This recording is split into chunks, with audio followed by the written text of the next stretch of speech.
Okay, CNT140, we're working in Chapter 4. We're now continuing on. We just got done talking categories of cable. Now we're going to talk about some basic terminations of my cable. They mention here that connections are either going to have a jack or a mating plug. Okay, well, let's break this out a little bit more. I'm going to pull our standard install picture up here, remind us of the horizontal cabling, patch cables on each end. Okay, well, let's take this a step further than just the whole plug and jack thing. When we look a little deeper at this picture, remember I said there's details here, we're going to look a little deeper now.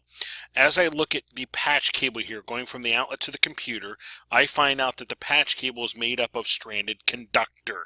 Here is an example of stranded conductor.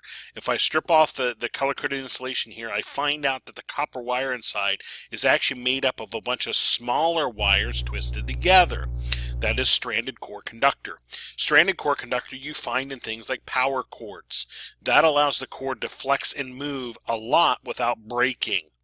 So my patch cables in my standard install here are going to be made up of a stranded conductor. That allows it to be flexible. You know, I joke that you can run over it with your chair, that kind of thing. And it's not going to break. It'll be flexible and you know, allow it to move around. The byproduct of that, though, is, and the book doesn't talk about it, but I'll mention it now just for your benefit, you do have a little bit of attenuation with this. It's, I think if you look, it's somewhere in like the 30 or 40% attenuation because, no, it might be like 15 or 20%, somewhere in there. You have additional loss because of that. You don't get something for nothing. And you know this because if you think about the power cord on like a sweeper in your house, as you're running the sweeper, that power cord is flexible, it can move around, but if you run the sweeper for a while and you hold that cable, you know it's hot. Yes, there's additional resistance there, so the cable gets hot. So the price you pay for this is you lose some signal strength coming through here. That's why you keep your patch cables short. But going back to our termination now, this cable here, this patch cable here is going to be stranded, and the type of termination you do with that is going to be this RJ jack, this RJ45. And I'm reminding you real quickly, RJ45 for data, RJ11 for phone. RJ11 has your 4 conductor, RJ45 has your 8 conductor for data, just to sort those out.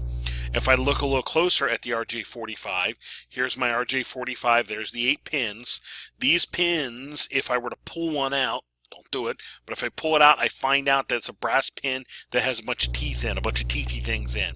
Well, what happens is when I slide the cable into this jack, into this RJ45 jack, and I crimp it, these little brass pins get jammed down in, cut the insulation on the wire here, and make contact with that stranded conductor inside. It's called an insulation displacement connector. Insulation displacement. These little teeth are cutting through the color-coded cable here, cutting through this color-coded cable here, and make insulation and making contact with this stranded conductor inside. Those little teethy vampire fangs, okay? Insulation displacement connector. So my patch cable being stranded conductor is going to get terminated with this RJ45, okay? The other termination you run into, if I look at my horizontal cabling now, you'll notice when I look at the horizontal cabling, it says in here, this is going to be using a solid core conductor. Yes, indeedy. This solid core conductor, here's an example right here. That solid core conductor is made up of one piece of solid copper conductor, almost like looking at a paper clip. It's a one solid wire. Well, with this guy, I install it into the outlet here, I install it into the patch panel, and it stays there pretty much, you know, 7, 8, 10 years without moving. So this isn't going to get moved around. I don't have to worry about moving this around a lot and breaking it, because just like a paper clip, if I were to move this a lot, bend it back and forth, it's going to break relatively easily. So the solid conductor, I install it in the patch panel, I install it in the outlet, I leave it above the ceiling. It's not going to move for 7, 8 years, so I can have that in there. And the benefit I get from this is, remember with the stranded conductor, I have a lot of attenuation or signal loss. I don't have that with this. This is a solid copper conductor. I don't have much resistance. I do not have much signal loss. So this is going to get me a really good connection between these two. Between the outlet and the patch panel. Okay, so the kind of termination I'm going to use here now, it's still an insulation displacement connector, but what's going to happen is if I look down in this outlet jack, I find a little metal V like this. Okay, I lay the wires in, and I can actually just see the top of the metal V there. I see those two little dots there. I lay the wire into that, and I punch it in with a punch down tool. It forces the wire down through that metal V. The metal V cuts the insulation, makes contact with a solid copper conductor inside, giving me a good mechanical and electrical connection. That is the kind of termination I'm using on my horizontal cabling. So real quickly, my patch cables are stranded conductor, and I'm going to use RJ45 terminations, these kind right here. My horizontal cabling is solid conductor like this, and I'm going to use this type of outlet jack termination. And actually, if I look at the patch panel, I didn't put an example in there for you. If I look at the patch panel on the other end, it has the same type of termination block. I lay the wire in, I punch it in. Exact same termination on each end. Now, before I leave this, there's always a nagging thought in your brain of, Mr. Brown, could you terminate, could I use stranded cabling here? Could I use solid cabling here?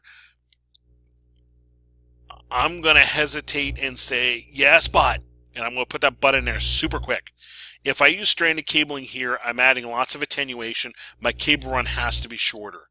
There is a MUTOA standard, multi-user telecommunication outlet assembly standard, that's part of the 568 that tells you you can do that if you need to in cubicles, and they give you guidelines on how much to shorten this, and that's because of the attenuation.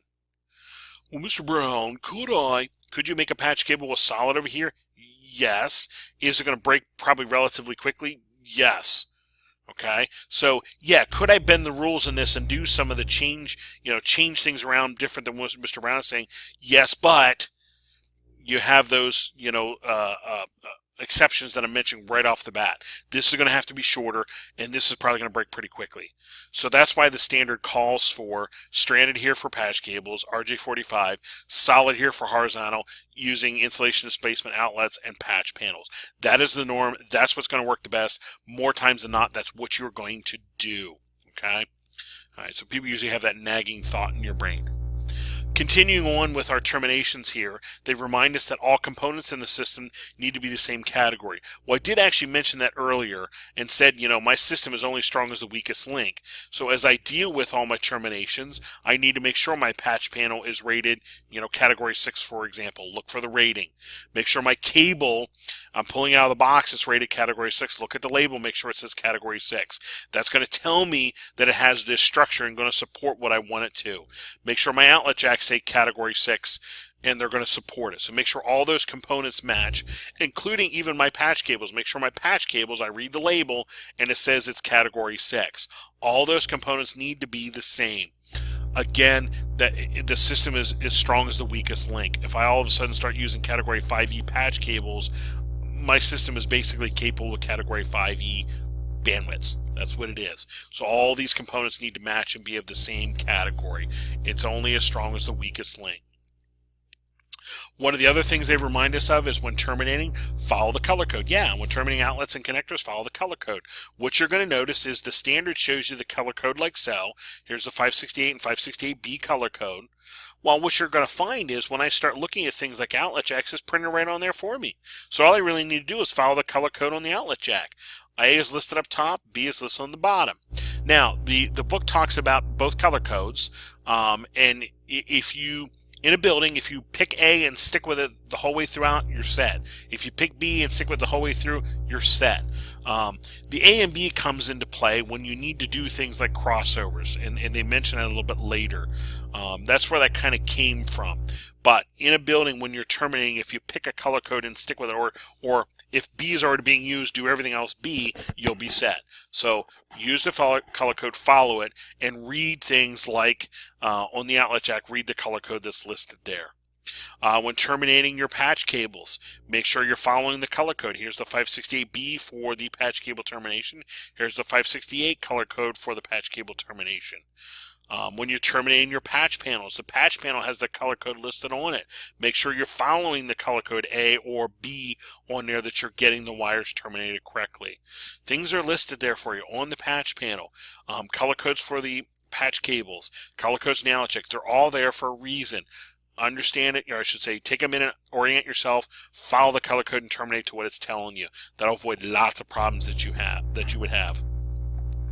When terminating, the guideline says you're allowed to have a 1/2 inch of untwist at a termination.